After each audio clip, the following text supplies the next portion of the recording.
Bonsoir à tous, ravi de vous retrouver pour ce nouveau 7-8 Sport. Allez, on passe tout de suite au sommaire. 10 mois après l'ouverture du Vélodrome national, l'équipe cycliste de Vélizy organise son premier Grand Prix sur la piste au record. Pas moins de 10 champions de France seront présents ce week-end. Pour le compte de la 5e journée de Pro A de tennis de table, Elancourt recevait Ceris, concurrent direct pour le maintien. Le faux pas était donc interdit. Le CTTE n'a pas perdu, mais la frustration a dominé. Il s'appelle Christophe Masson, depuis 12 ans, il est arbitre de football amateur. Nous l'avons rencontré à l'occasion des journées nationales de l'arbitrage. C'est notre portrait de la semaine. Et comme d'habitude, en fin d'émission, l'essentiel des résultats du week-end. Mais tout d'abord, place au cyclisme.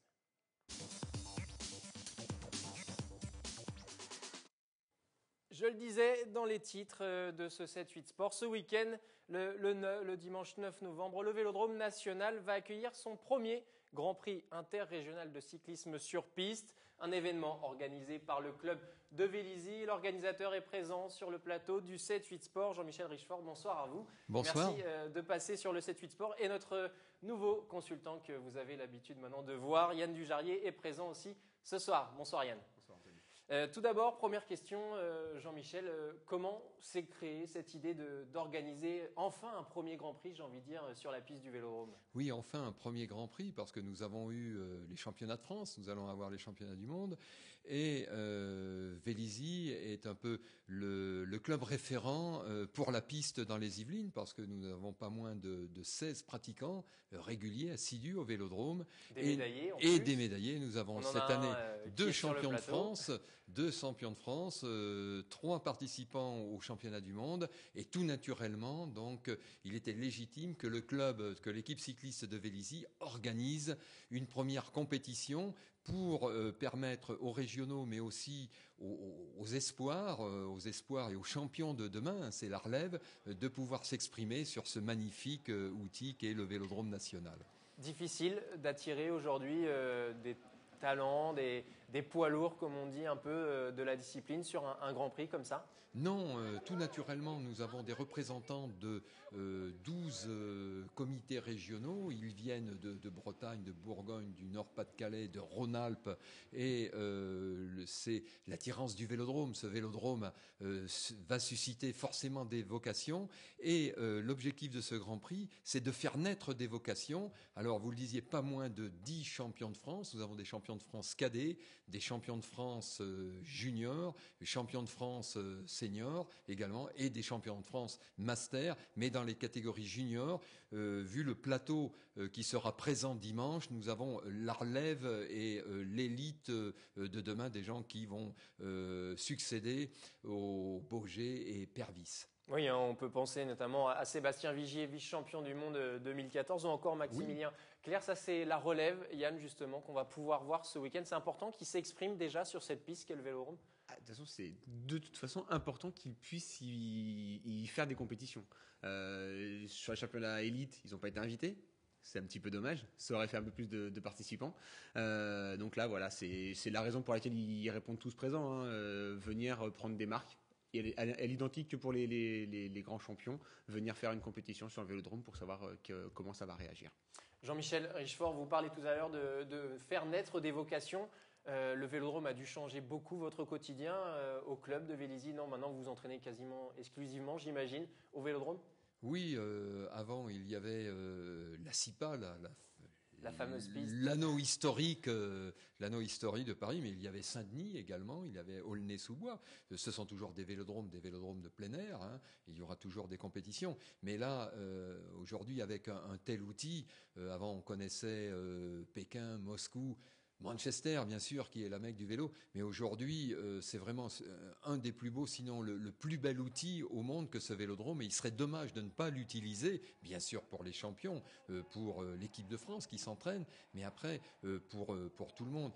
Et nous sommes à proximité de ce vélodrome, et nous venons régulièrement, au moins 2 fois par semaine, s'entraîner sur ce vélodrome. Et d'ailleurs, nous allons faire un entraînement hivernal, et quelquefois, lorsqu'il fait mauvais dehors, il est préférable de faire une belle séance sur la piste que de faire une mauvaise séance dans le froid à l'extérieur. Yann, votre avis d'expert sur ce Grand Prix? On voit des Grands Prix comme par exemple les 3 jours de Grenoble qui ont un peu fermé, tiré le rideau. C'est une façon de relancer un peu ces épreuves-là qui ont du mal à exister, à subsister? Pour l'instant, c'est une première. On en parlait avec Jean-Michel. Ça peut être un objectif pour la suite. C'est vrai qu'il faut relancer. On a un très bel outil. Ça peut apporter des annonceurs. Donc voilà, ça peut être un objectif à se fixer pour les années à venir et relancer un Grand Prix juste sur le secteur français, hein, puisque Grenoble était le dernier. Quand on voit le programme de ce week-end, il y a beaucoup d'épreuves d'endurance. Il y a évidemment cette démonstration de vitesse à laquelle vous allez participer, Yann, hein, il faut le dire, hein, donner un petit peu d'envie aux téléspectateurs. C'est difficile de faire cohabiter toutes ces épreuves dans un timing aussi serré qu'il y a une après-midi pour pouvoir faire de la vitesse, de la course au point, etc. Non, c'est une question d'organisation, de timing, et je pense que tout est calculé pour donner du rythme, parce que la piste, c'est spectaculaire par définition, que ce soit la vitesse, les épreuves d'endurance également, parce qu'il y a des attaques, des contre-attaques, le keiring, tout ça, il n'y aura pas de keiring, hein, mais c'est très spectaculaire. Après, il faut rythmer les différentes courses, les différentes catégories, et là, c'est uniquement un problème d'organisation, mais nous allons y faire face sans aucun problème. Cette épreuve qui est le Grand Prix ce week-end, est-ce que c'est une façon aussi pour les jeunes de montrer un peu ce qu'ils savent faire au staff des équipes de France, de l'INSEP, etc. Oui, c'est important parce que nous avons des pensionnaires du Pôle France, de l'INSEP, mais nous avons des juniors, comme je l'ai dit, et des cadets. Et là, il y a un engouement parce que la piste, c'est l'apprentissage, c'est l'école du vélo par excellence. Et ça commence au niveau tout jeune et notamment au niveau des cadets. Et là, nous sommes fiers d'accueillir pas moins de 30 cadets et des cadets qui viennent de toute la France, des cadets qui viennent de Bretagne, qui viennent du Limousin, qui viennent du Nord-Pas-de-Calais. Et ça, c'est un peu notre satisfaction de permettre à ces jeunes de venir s'exprimer devant des cadres techniques qui seront d'Île-de-France, bien sûr, mais des cadres techniques de la Fédération française de cyclisme. Très bien, merci beaucoup Jean-Michel Richefort d'être passé sur les 7-8 Sports. Et donc, ouverture des portes ce dimanche, 13h15. Et puis après, on pourra voir évidemment toutes les compétitions qui sont au programme. Et si je peux me permettre, l'entrée est gratuite.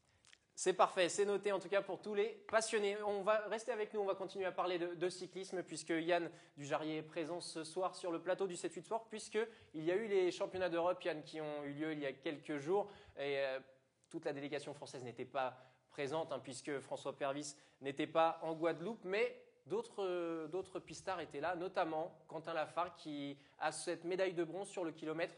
On en parlait justement après les championnats de France. Il avait impressionné en vitesse. Là, il s'est un petit peu loupé. C'est votre avis? J'étais pas là-bas. j'ai pas vu les courses. J'ai pas vu non plus le déroulé du tournoi. Je trouve dommage que 15 jours après un championnat de France où il a été, on va presque dire, dominateur, on ait remporté la qualification et le titre sur la vitesse. Je trouve dommage qu'il soit pas au même niveau sur un championnat d'Europe où Grégory Boger s'impose. Et donc voilà, Quentin Lafargue, là, dommage de ne pas avoir réussi à passer le petit cap pour dire au niveau international, je suis encore ici. Dont il parlait d'ailleurs, ce cap à notre micro lors des championnats de France. Vous parliez de Grégory Boger en or sur la vitesse. C'est une façon de marquer un petit peu son territoire avant les championnats du monde? Championnat du monde, là, je n'ai pas beaucoup d'anglais. En finale, il tombe contre un Allemand qu'on connaît depuis très très longtemps, Fortsman. Ouais, il se rappelle à tout le monde. Je suis là, j'ai des objectifs, vous ne m'oubliez pas. Bon, dommage, on aurait bien vu à ce niveau international une petite confrontation François Pervis et Grégory Boger. Ça sera pour sûrement le mois de février au Vélodrome national de Saint-Quentin-en-Yvelines. Je vous le rappelle, les mondiaux seront à Saint-Quentin-en-Yvelines en 2015. En attendant, il y avait donc ces championnats d'Europe. Il y avait aussi la vitesse par équipe, une victoire allemande. On sait sûrement que ce sera le grand rival de l'équipe de France sur les mondiaux. Moi, je n'oublie pas l'Angleterre. Hein. Oui. L'Angleterre qui est toujours présent quand il faut. Est-ce que les championnats du monde en France seront un objectif pour eux? Ça, on verra en temps et en heure. Mais Il faut savoir aussi, je pense que l'équipe qui est alignée au championnat d'Europe ne sera peut-être pas la même que celle qui sera alignée dans le championnat du monde. Parce que là, l'équipe française, c'était donc Michael Dalmeida, Kevin Siro et Grégory Boger. L'équipe qui avait terminé deuxième aux Jeux Olympiques à Londres. Je pense qu'il serait intéressant et je pense que François Pervis sera intégré à cette équipe. Et on risque de monter d'un niveau. Oui, c'est le grand débat d'ailleurs au sein de l'équipe de France, où va se situer, à quelle place aussi va évoluer François Pervis lors de ces championnats du monde. La bonne surprise sur ces championnats d'Europe, c'est Benjamin Thomas qui remporte la course au point. Il n'était pas très attendu en finale dans ces championnats d'Europe. Alors quatrième au championnat de France il y a 15 jours avant, et là oui il gagne et il domine. Parce qu'il a remporté 5 classements, si mes recherches sont bonnes, remporté 5 classements, il avait gagné la course il a fait troisième 4 classements de l'arrivée, et après derrière il prend plus de points, il avait déjà remporté le titre. Vraiment une très belle domination et une belle surprise 15 jours après un championnat de France où il était resté au pied du podium. Oui, souvent au pied du podium lors de ces championnats de France. Et votre petit coup de cœur, c'est Laurie Berton sur ces championnats d'Europe. Pour quelle raison ? Parce qu'une deuxième place au championnat de France, alors je crois que c'était en course à points. Elle marque beaucoup de points, mais elle manque d'aller chercher un tour avec je ne sais plus qui avait pris un tour chez les filles à ce moment-là. Et là, pareil, une belle seconde place sur un championnat d'Europe au scratch. Et un petit peu la même. Alors, beau sprint certainement à l'arrivée, et dommage, il y a une fille qui a pris un tour, donc du coup, il lui manque ça, peut-être le fait d'aller chercher la course pendant la course. Mais voilà, je pense que là, il y a une belle fondeuse au sein de l'équipe de France, parce qu'elle est très jeune.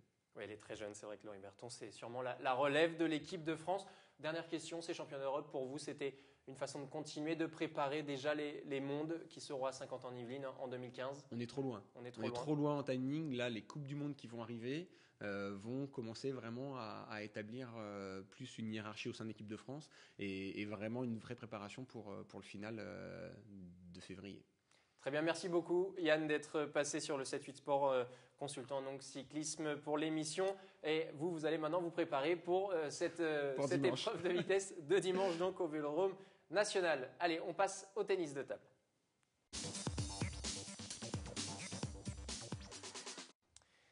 Pour le compte de la 5e journée de Pro A de tennis de table, Elancourt recevait Ceris, un concurrent direct pour le maintien, il faut le dire. Le faux pas était donc interdit, le CTTE n'a pas perdu, mais la frustration a dominé. Montage de Romain Ruspini.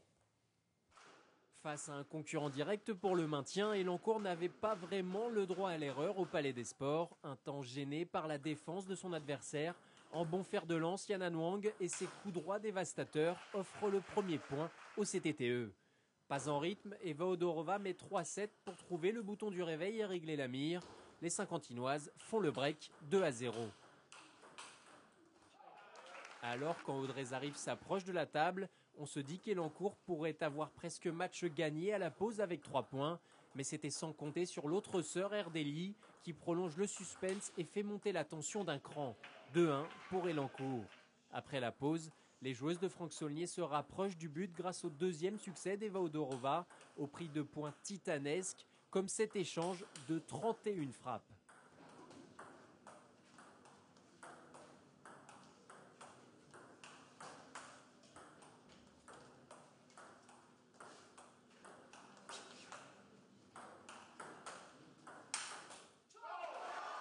3-1 pour Elancourt. Derrière, malgré un combat acharné en 5-7, Yanan Wang finit par rendre les armes face à une Anna Maria Erdeli, pourtant blessée à la main droite.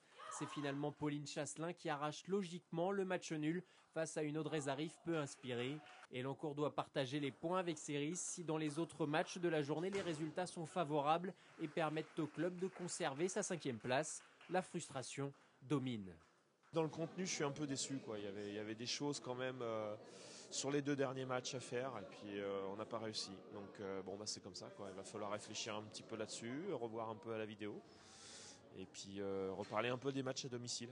Voilà, parce que je pense qu'il va falloir qu'on arrive à s'imposer un peu chez nous, quoi.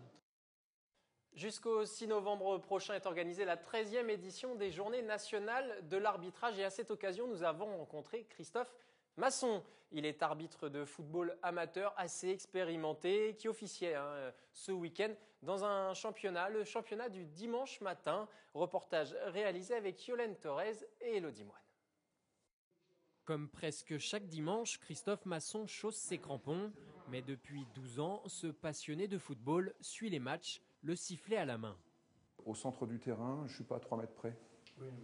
Ce qui m'intéresse, c'est la reprise du jeu, la rapidité de la reprise du jeu.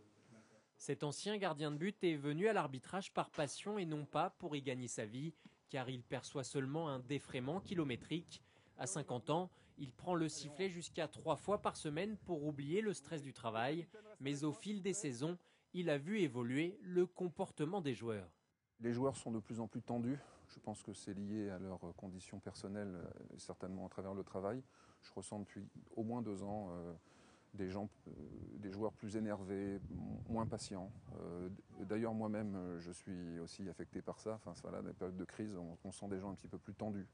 L'œil toujours rivé sur le ballon, ce chef d'entreprise voit le football comme un sport en mouvement où le jeu doit être fluide. L'arbitre ne doit jamais casser le rythme. Son rôle, c'est d'être toujours en harmonie avec le jeu et d'être compris. C'est-à-dire qu'il faut favoriser la communication pendant le match avec des échanges brefs. Ça permet aux joueurs de se situer par rapport aux lois du jeu et à la direction du match par l'arbitrage. Donc, on souhaite que les arbitres soient plutôt animateurs de jeu. En 2002, alors qu'il arbitrait un match à plaisir, Christophe a assisté à un règlement de compte sur le terrain après avoir sifflé une faute. Depuis, il prévient et explique toujours ses sanctions. Pour vous, ça sera la dernière, cette faute-là. L'obstruction qui l'empêche d'aller au but, on est d'accord? Il est excentré soit, mais attention, c'est la dernière pour vous. Ce jour-là, Christophe délivre 4 cartons jaunes. La rencontre remportée par Elancourt, 1-0, se déroule sans aucun problème. Monsieur l'arbitre, super arbitrage. Merci. Vous gardez le ballon, monsieur? C'est bon. Ok, c'est bon. C'est toujours difficile, surtout avec nous qui parlons beaucoup. C'est difficile de garder son sang-froid quand on est arbitre, je crois. Mais là, en tout cas, aujourd'hui, il a fait son job. Un match plutôt sympathique. Quelques conflits, mais pas plus que d'habitude. Le jeu s'est un peu plus fluidifié en deuxième mi-temps, mais quand même beaucoup de contestations. C'est ça aussi le foot amateur. Le district de football des Yvelines dispose de 310 arbitres. Ils étaient 135 nageurs dans le bassin de Maurepas ce week-end au 6e meeting des maîtres de Saint-Quentin en Yvelines. Ce rendez-vous désormais incontournable qui ouvre la saison des Masters est aussi qualificatif pour les championnats de France qui vont se dérouler en mars prochain. Au total, 20 clubs étaient représentés. Le plus vieux nageur, tenez-vous bien, dans le bassin avait 80 ans. Quoi qu'il en soit, ce meeting des maîtres permet aux nageurs confirmés de prendre parfois certains repères pour le reste de la saison. Il y a des temps, il y a des nages qui ne sont pas encore qualifiés pour les championnats de France, donc ils viennent chercher une première qualif. Et si toutefois la qualif, ils ne l'ont pas, ça leur permet avant le mois de mars d'aller sur d'autres meetings pour aller chercher une autre qualif. Allez, on enchaîne avec l'essentiel des résultats du week-end. Et ce dimanche, vous avez dû suivre le départ de la 10e édition de la Route du Rhum. Pourquoi? Parce que nous suivons évidemment l'épopée de Tanguy de la Meute. Vous le savez, ce marin versaillais qui n'a pas échappé à l'hécatombe d'avarie de ses premières 24 heures vers 10 heures ce lundi 3 novembre. Et suite à un choc, Initiative Cœur a endommagé son safran bâbord après avoir assuré le contournement du rail de Cargo à Ouessant. Tanguy de la Meute a fait un état des lieux dans une mer assez mouvementée. Tanguy est en train de faire demi-tour pour faire une escale pour réparer son bateau. Une avarie survenue à un moment où le marin versaillais était dans le wagon de tête à la 5e place de la classe IMOCA. À suivre. En football, retour sur terre et pour le compte de la 7e journée de division d'honneur, Versailles n'a rien pu faire sur la pelouse de Créteil-Lusitanos, défaite 2-0. Et avec cette 3e défaite de la saison, les Versaillais conservent tout de même leur 3e place au classement avec 17 points. Créteil conforte sa première place avec 26 points. En promotion d'honneur, Trappes a fait un bon match nul ce week-end face au 3e Parisis. Score final 1 but partout. Et avec ce résultat, vous allez le voir au classement, Trappes gagne une petite place et se retrouve avec 11 points au 6e rang, à 6 longueurs du leader Gennevilliers. En basket, les matchs se suivent et se ressemblent malheureusement pour l'Entente Le Chesnay-Versailles. Pour le compte de la 7e journée de National 2, les joueuses de Vinko Bardic recevaient à Bel-Air le 4e, le Poinçonnet, dans un match qui a vu un nombre important de shoots ratés que vous voyez à l'écran d'ailleurs. Les Yvinoises se sont une nouvelle fois inclinées, 48-34, un tout petit score. Avec cette 7e défaite en autant de matchs, le LCV reste scotché dans les bas-fonds du classement de sa poule à la 11e place. Chez les hommes, National 3 évidemment 7e journée également et sale week-end pour les clubs yvelinois. Trappes s'incline face au leader Gennevilliers 89-59 et de son côté le LCV n'a pas existé à Vineuil, défaite 85-68 et vous allez le voir au classement, pas de gros changements il faut le dire. Gennevilliers est toujours leader devant Poissy. Trappes pointe désormais au 7e rang dans la deuxième partie de tableau. De son côté, le LCV est une sinistre 11e place avec 7 points. Comme tous les ans, au 1er novembre, Plaisir organise son traditionnel Open de pétanque et c'était la 29e édition cette année. Parmi les centaines de doublettes présentes, une paire yvelinoise familiale tentait sa chance. Lionel, le mari, est tireur, Viviane, la pointeuse. Ils étaient venus jouer à Plaisir pour prendre du plaisir sur le boulodrome et se mêler à la convivialité de l'Open. Ils se sont inclinés lors de leur deuxième partie de la journée samedi et ont été reversés en consolante, mais pas de quoi se faire la tête. Parce que c'est mon joueur préféré. et puis on s'entend très très bien, on a plein de complicité et donc ça fait une bonne équipe. Nous on est un couple fusionnel et non, au contraire on se booste, on se motive, on s'encourage et puis voilà, ça marche ou ça marche pas. Et là ça n'a pas marché. Allez, un dernier résultat avant de passer à votre agenda du week-end et du volleyball. 4e défaite consécutive pour Montigny. Lors de la 6e journée de Régional 1, les Inimontains se sont inclinés sèchement à Villejuif, 3-7-0. Ils pointent désormais à la 8e place. Place à votre agenda du week-end. Je le disais, tout d'abord du cyclisme. On en parlait tout à l'heure dans notre page spéciale. Grand Prix de Vélizy ce dimanche 9 novembre au Vélodrome national de Saint-Quentin en Yvelines. Il y aura évidemment un 10 champions de France sur le plateau et ouverture des portes à partir de 13h15. Du handball, le retour de la Team 78 pour le championnat de France des moins de 18 ans et c'est le choc de cette 6e journée à ne pas manquer entre le Team 78 handball et Paris Galaxy. Les joueurs d'Alexandre Taillefer se sont inclinés, il faut le dire, il faut le rappeler, au match aller à Paris et auront à cœur de prendre leur revanche au gymnase Montboron de Versailles. Coup d'envoi ce samedi à 17h. C'est la fin de ce 7-8 Sport. Merci encore une fois de l'avoir suivi. On se retrouve lundi prochain, même lieu, même heure. D'ici là, excellente soirée sur TV Film.